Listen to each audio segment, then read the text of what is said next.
Harman sir, like he says, he went to Himalayas. May I have your attention please at the back? This is important.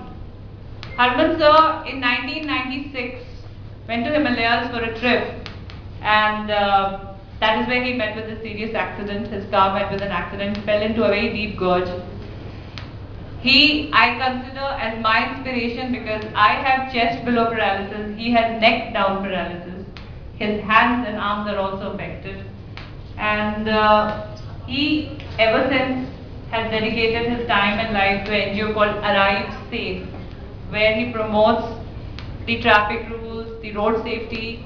He's traveled all over the world.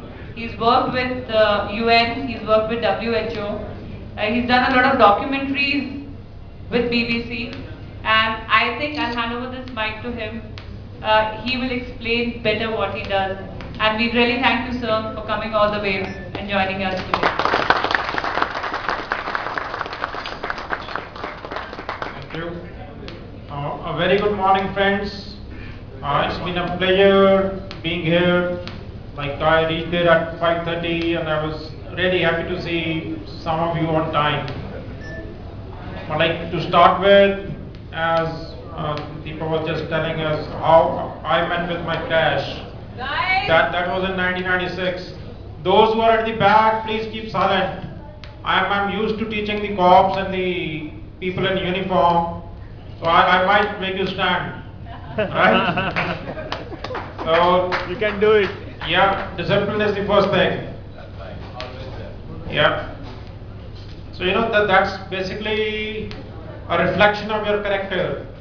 And if we talk about your behavior on the road, that's also a reflection of your character. As the way like he was guiding you before you started from there, as what would be the formation, who would be the leader, who would be at the back, and how you have to behave. So that just shows that you wanted to make an impression on the road, that people who see you, they know that you mean safety. Normally, I've been talking to the police people and the others. They say, like, if we are talking about a bikers group, there are people who mean no safety. They are on the road to do all kind of nonsense things.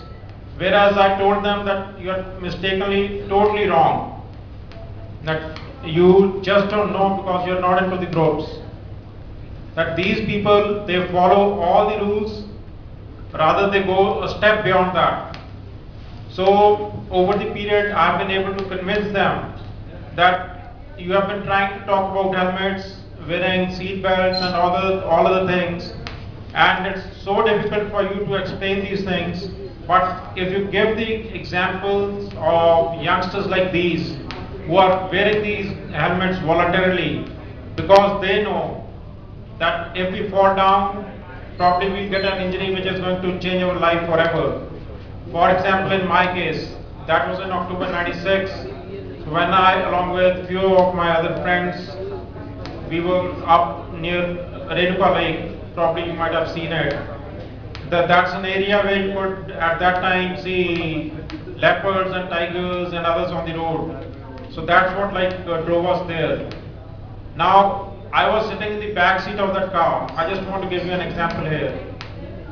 So we were 4 people, and I was in the back seat, but I got this injury, and thanks to God that everybody else was perfectly fine.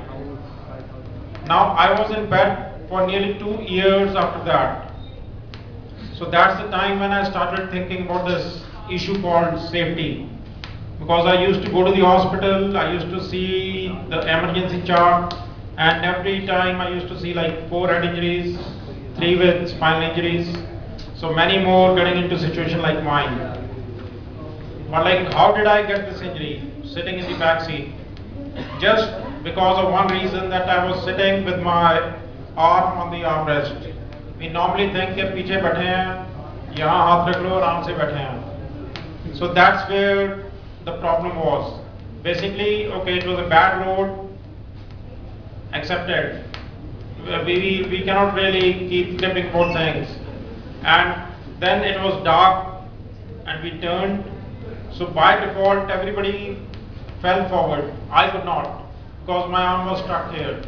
So that's where, as a driver, as a rider, or as a passenger, so we all have a responsibility towards safety. Had I been sitting like a normal person, I would have bent forward and things would have been different.